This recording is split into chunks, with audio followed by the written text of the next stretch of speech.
7 cube అని రాస్తాం. Cube అని కూడా అనొచ్చు. ప్లస్ 15 32 ని 2 to the power of 5 అని రాసుకోవచ్చు.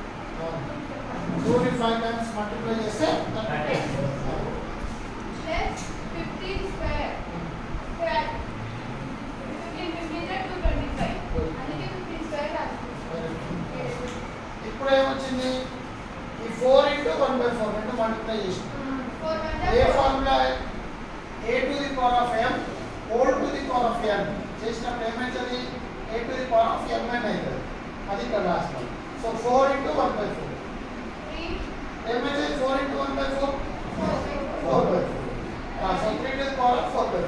Next 3 to the power of 4/4 minus z 7 to the power of 3/3 plus 3 into 1 8 to 1/3 3 into 1/3 plus 15 2 to the power of 5/5 5 into 1/5 plus 15 2 to the power of 2 2 into 1/2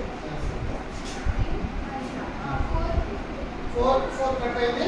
3 to the power of 1 4 to 4 cut 3 to the power of 1 minus 8 1 plus point అంటే multiplication.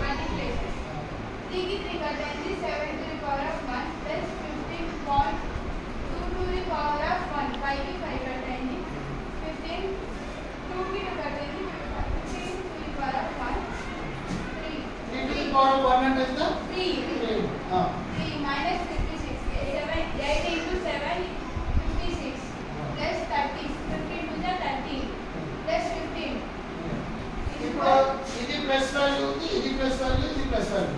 So plus 2 అంటే కలుపుకుంటే ఎంత వస్తుంది మనకు? 30 plus 15 40